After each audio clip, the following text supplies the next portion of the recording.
اپنے بعض بندوں کو حلم و بردباری سے سرفراز فرمایا ہے۔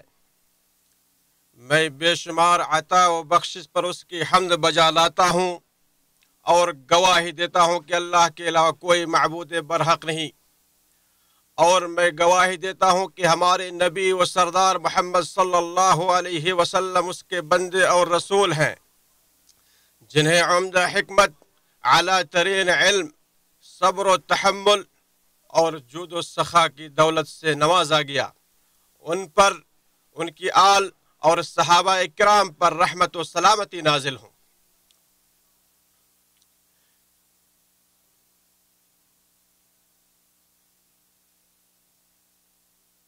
حمد و صلات کے بعد مسلمانوں، اللہ سے اس انسان کی طرح ڈرتے رہو جو موت کو ہمیشہ یاد کرتا ہے۔ ارشاد باری تعالیٰ ہے، اے ایمان والو، اللہ سے اتنا ڈرو جتنا اس سے ڈرنا چاہیے۔ دیکھو، مرتے دم تک مسلمان ہی رہنا۔ مسلمانوں، غصے کو پی جانا اور غیظ و غضب کو روک لینا محاسن اخلاق اور اوصاف فضل و کرم میں سے ہے۔ غصے پر کنٹرول کرنے کو عربی زبان میں قزم الغیظ کہا جاتا ہے، جس کا مطلب یہ ہے کہ غصے کو پی لیا جائے، اسے اندر ہی لوٹا دیا جائے اور غصہ و خفگی کو ظاہر نہ ہونے دیا جائے۔ اللہ رب العالمین نے غصے پر قابو پانے والوں کی تعریف بیان کی ہے، جیسا کہ اللہ نے ارشاد فرمایا، جو غصے کو پی جانے والے اور لوگوں سے درگزر کرنے والے ہیں، اللہ نیکی کرنے والوں سے محبت کرتا ہے۔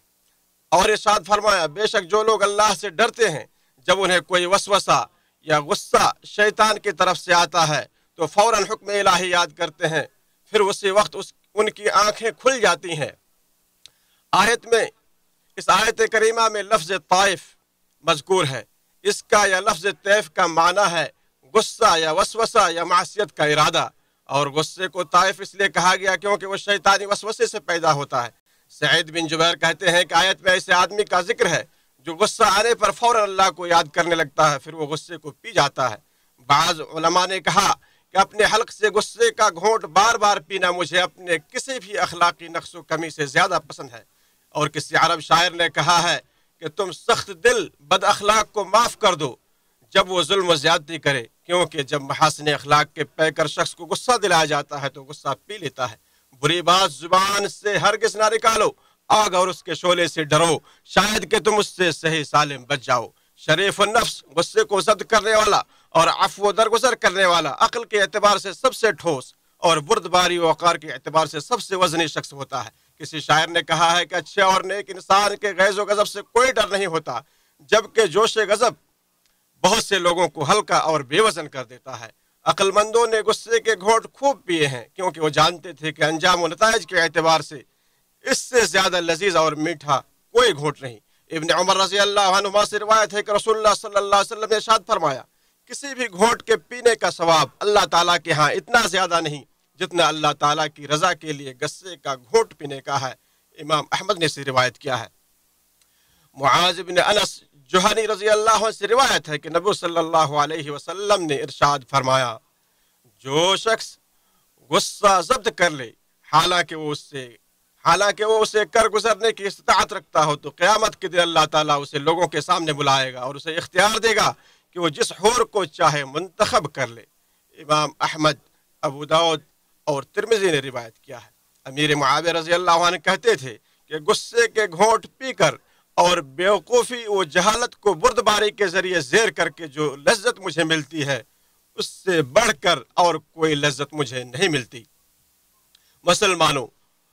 غیظ و غضب تباہی و بربادی کا سبب ہے